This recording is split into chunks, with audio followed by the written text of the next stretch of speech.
نگہت خالہ باجی، میں نے منع کیا تھا، گھر میں ابھی ابھی خوشیاں آئی ہیں، اس بات سے سب کا موڈ خراب ہو جاتا۔ زرینہ خالہ، کچھ بھی ہو جائے، اس سے ضروری نہیں ہے کچھ بھی، میں بہت ناراض ہوں تجھ سے۔ شیرو: خالہ جی، اصل میں نے ہی منع کیا تھا سب کو بتانے کو، اس میں خالہ کی غلطی نہیں ہے، آپ ان سے ناراض مت ہو۔ زرینہ خالہ: بچی نہیں ہے وہ، اسے نہیں پتہ کہ ایک ماں کے دل پر کیا گزرتی ہے، نائلہ کو کیا اچھا لگے گا جب اسے پتہ چلے گا، اسے بھی نہیں بتایا ہوگا کسی نے۔ شیرو: آپ بھی مت بتانا گھر پر، انہیں ہی تو سب دیکھتا ہے، دیبا مامی اور مائرہ مامی تو ابھی کچھ کر نہیں سکتیں۔ زرینہ خالہ: کتنا سمجھدار ہے میرا بیٹا، تو فکر مت کر، میں اسے کچھ نہیں بتاؤں گی۔ تو نے کچھ کھایا کہ نہیں؟ صابرہ خالہ: ابھی ابھی کھایا ہے اس نے، اور وہ بھی نگہت کے ہاتھوں سے۔ زرینہ خالہ خوش ہوتے ہوئے: نگہت، آج تو نے مجھے وہ خوشی دی ہے میں بتا نہیں سکتی۔ نگہت خالہ باجی: یہ میرا بھی تو بیٹا ہے نا، کب تک میں اس سے دور رہتی۔ زرینہ خالہ: شاباش میری بہن، آج رضیہ بہت خوش ہوگی، بہت خوش ہوگی میری بہن۔ زرینہ خالہ کے ساتھ ساتھ نگہت خالہ کی آنکھیں بھی بھر آئی تھیں اس بات پر، اور پھر صابرہ خالہ اور آنٹی نے دونوں کو حوصلہ دیا۔ اب خالہ کے دور ہوتے ہی میری پیاری ناصرہ باجی میرے پاس آ کر بیٹھ گئیں اور پیار سے میرے چہرے پر ہاتھ پھیرتے ہوئے بولیں: ناصرہ باجی، کیسا ہے میرا پیارا بھائی؟ شیرو: اچھا ہوں باجی، اور آپ کو دیکھ کر تو اور بھی اچھا ہو گیا ہوں۔ ناصرہ باجی: تو نے جو کیا ہے نا، اس سے مجھے تجھ پر آج اور بھی فخر ہو رہا ہے، لاکھوں میں ایک ہے میرا بھائی، کاش کہ تو میرا سگا بھائی ہوتا، تجھ جیسے بھائی کے ہوتے کسی لڑکی کے ساتھ غلط نہیں ہو سکتا، تجھے میری بھی عمر لگ جائے بھائی۔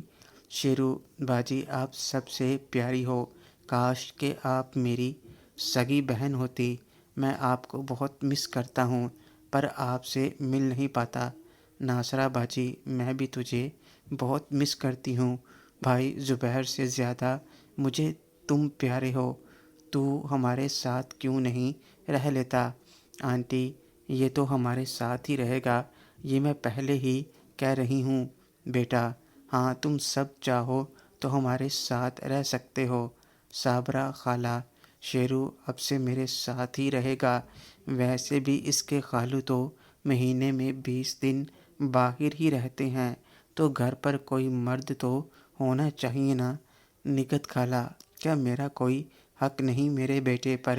ہم بھی تو ماں بیٹی اکیلی ہی رہتی ہیں۔ زرینہ خالہ: تمہارا حق تو ہم سب سے زیادہ ہے نگہت، اب سے یہ تمہارے ساتھ ہی رہے گا۔ صابرہ خالہ: پر باجی کیا ہمارے ساتھ نہیں رہ سکتا یہ؟ کیوں نہ ہم سب گھر کے باری باری سے رہا کرے یہ؟ زرینہ خالہ: بات تو ٹھیک ہے، تم کیا کہتی ہو نگہت؟ نگہت خالہ: ٹھیک ہے، اگر رخسانہ باجی کو منظور ہے تو، ویسے بھی اتنے دنوں سے یہی تو دھیان رکھ رہی ہیں اس کا، ان سے پوچھنا زیادہ ضروری ہے۔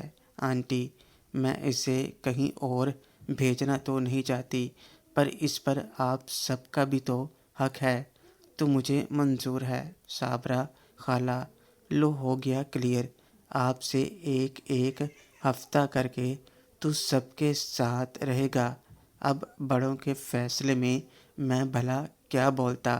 میں نے چپ چاپ حامی بھر دی۔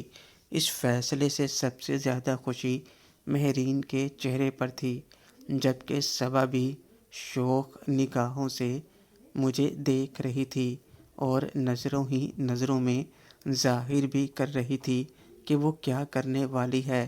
کچھ دیر میں ہی نہیدہ اور زبیر بھائی بھی آ گئے، اور سب کی طرح نہیدہ بھی مجھ سے پہلے گلہ کرنے لگی، بعد میں سب کے ساتھ مل کر باتیں کرنے لگیں۔ انہیں جب میرا سب کے ساتھ باری باری رکنے کا پتہ چلا تو وہ بھی خوش ہو گئی۔ میں نے ایک بات اور نوٹ کی، زبیر بھائی صرف زینت کو ہی دیکھ رہے تھے، اور شاید زینت نے بھی یہ نوٹ کر لیا تھا، اس لیے اس نے ان کی طرف اپنی پیٹھ کر لی۔ اس دوران ثمینہ میڈم کا مجھے فون بھی آیا۔ وہ آنا چاہتی تھیں مگر میں نے منع کر دیا، کیونکہ سب کے یہاں ہونے سے مجھے ڈر تھا کہیں کوئی بات نہ ہو جس کی وجہ سے کسی کو شک ہو۔ گھر سے نائلہ مامی کا اور ماہرہ مامی کا بھی فون آیا تھا میرے گاؤں نہ جانے کی وجہ سے، تو میں نے بہانہ بنا دیا انکل کے ساتھ کوئی ضروری کام ہے۔ کرتے کرتے سارا دن کیسے گزر گیا پتہ ہی نہیں چلا۔ رات کو پھر سے معید ہی میرے پاس رکنے والا تھا اور باقی سب واپس چلے گئے۔ شام کے بعد سیکنڈ شفٹ شروع ہوتے ہی ڈاکٹر روحی بھی آ گئی۔ وعدے کے مطابق وہ میرے لیے وہ انجیکشن لے آئی تھیں جو میں نے ان سے منگوایا تھا۔ ویسے تو میں آج چھٹی لینا چاہتا تھا، مگر پھر میں نے 2 دن اور ہسپتال میں رہنے کا سوچا۔ سب کے جانے کے بعد میں نے آگے کا پلان بنا کر گاما بھائی کو فون کر دیا اور انہیں کل آنے کو کہا۔ کل کی طرح آج بھی ڈاکٹر روحی دیر تک میرے ساتھ باتیں کرتی رہیں۔ وہ میرے بارے میں ہی زیادہ پوچھتی رہیں، میری عادتیں اور زندگی کے بارے میں۔ آج کل کے مقابلے میں بہتر تھا اور چلنے پھرنے میں آسانی تھی۔ ڈاکٹر روحی نے بھی کہا کہ میں چاہوں تو چھٹی لے سکتا ہوں، پر مجھے آرام کرنے کی صلاح دیتے ہوئے انہوں نے ایسا کرنے سے منع کیا۔ میں خود بھی 1-2 دن رہنا چاہتا تھا، اس لیے میں نے گاما بھائی کو فون کیا تھا۔ میرے دماغ میں ایک پلان آ چکا تھا جو اب مجھے پورا کرنا تھا۔ اگلا دن پیر کا تھا اور آج مہرین بھی کالج چلی گئی۔ معید کو بھی میں نے کالج جانے کو کہا۔ میرے پاس آنٹی اور نگہت خالہ رک گئی تھیں۔ دوپہر کو مجھ سے ملنے گاما بھائی آ گئے اور ان کے ساتھ ان کا وہی دوست۔ میں نے اکیلے میں گاما بھائی کو ساری بات بتا دی تو ان کو بھی بہت غصہ آیا اور میرے ساتھ ساتھ وہ بھی میری بات کی حمایت کرنے لگے۔ کالج میں پرنسپل سر نے مہرین کو بلا کر سارے معاملے کی خود سے جانچ پڑتال کی۔ کسی بھی طرح سے ناصر یا روزینہ پر کوئی بات نہیں آتی، کیونکہ نہ تو ناصر وہاں خود موجود تھا اور روزینہ خود بھی شکار ہوئی تھی۔ پھر بھی پرنسپل سر نے پولیس کے کالج میں آنے اور مجھے قصوروار ٹھہرانے کے خلاف شکایت ضرور کر دی۔ لائبہ نے مجھے فون پر بتایا کہ ناصر 2-3 دن سے اپنے فارم ہاؤس پر ہے، نہ وہ گھر پر آ رہا ہے نہ کالج میں۔ بس یہی صحیح موقع تھا جب میں اپنا پلان پورا کر سکتا تھا اور میں نے اسے فائنل کرنے کا سوچ لیا۔ میں اس میں کسی اور کو شامل نہیں کرنا چاہتا تھا، اس لیے معید اور فراز سے میں نے اس بارے میں بات نہیں کی، اور اسی غلطی ہونے پر وہ بھی ناصر کے ریڈار پر آ جاتے اور میں انہیں کسی خطرے میں نہیں ڈالنا چاہتا تھا۔ اس کام میں مجھے ڈاکٹر روحی کی مدد کی ضرورت تھی اور انہوں نے میری مدد کرنے کا وعدہ کیا۔ آج منگل کا دن تھا اور آج مجھے ہسپتال سے چھٹی ملنے والی تھی۔ مجھے گھر لے جانے کے لیے معید، آنٹی اور نگہت خالہ آئے تھے۔ ڈاکٹر روحی ساری رات میرے ساتھ رہیں۔ وہ اس وقت گھر جا چکی تھیں۔ بل کلیئر کرنے کے بعد ڈاکٹر سے کچھ میڈیسن اور ہدایت لینے کے بعد ہم گھر چلے گئے۔ آج نگہت خالہ پہلی بار معید کے گھر آئی تھیں اور وہ بہت خوش بھی تھیں اتنے بڑے گھر کو دیکھ کر۔ آنٹی نے مجھے اوپر والے کمرے کی بجائے نیچے رہنے کو کہا اور اپنے ساتھ والا کمرہ دے دیا۔ آنٹی نگہت خالہ کو گھر روک کر رکھنا چاہتی تھیں، پر وہ نہیں مانی۔ انہیں مہرین کے آنے سے پہلے گھر جانا تھا اور کھانا وغیرہ کا بھی کچھ کرنا تھا۔ مجھے گھر آنے کا کہہ کر وہ امید کے ساتھ گھر چلی گئیں۔ میں بھی اب کافی بہتر تھا، بس ہلنے جلنے سے بیچ بیچ میں زخموں میں درد ہونے لگتا تھا، لیکن وہ بھی زیادہ نہیں تھا۔ آنٹی میرے پاس ہی بیٹھی رہیں اور رانی کو بھی سخت ہدایت دی کہ وہ میرا خاص خیال رکھے۔ میں نے ثمینہ میڈم کو 2 دن سے خود سے ملنے آنے نہیں دیا تھا، مگر دن میں 2-3 بار ان سے فون پر بات ہو جاتی تھی۔ وہ اس بات سے ناراض بھی تھیں کہ میں انہیں ملنے آنے کیوں نہیں دیتا۔ میں نے سوچ لیا تھا کہ میں خود ہی ان سے ملنے ان کے پاس جاؤں گا۔ دوپہر کو آج زینت اور مہرین مجھ سے ملنے محیط کے گھر آ گئیں۔ زینت، تو گھر آ ہی گئے تم؟ اب طبیعت کیسی ہے؟ پتہ ہے کمپٹیشن بھی آنے والے ہیں، بس نیکسٹ ویک کے بیچ میں۔ شیرو، بس زخم ٹھیک ہو جائیں تو تیاری شروع کرتا ہوں۔ اور بتاؤ کلاس کیسے چل رہی ہے؟ زینت، سب ٹھیک ہے کائنات میڈم کو چھوڑ کر۔ ہا ہا ہا۔ مہرین، تم ہمارے گھر بھی تو چل سکتے تھے نا، پھر یہاں کیوں آ گئے؟ شیرو، تمہارے گھر بھی آؤں گا نیکسٹ ویک سے۔ ابھی کیا ہے نا، ایک تو سارا سامان یہاں ہے، دوسرا اگر مجھے مدد چاہیے تو یہاں معید ہے، وہاں کسے کہتا؟ تم اور خالہ ہی تو گھر پر۔ مہرین، کیوں، میں بھی تو کر سکتی تھی مدد۔ شیرو، پر تم کیسے؟ میرا مطلب ہے تم ایک لڑکی ہو۔ مہرین، تو کیا ہوا، تمہارے لیے اتنا تو کر سکتی ہوں نا۔ زینت، میری بھولی بیگم، وہ کیا کہہ رہا ہے، سمجھ نہیں رہی تم؟ مطلب اسے باتھ روم وغیرہ جانا ہو تو کیا تم لے کر جاؤ گی اسے؟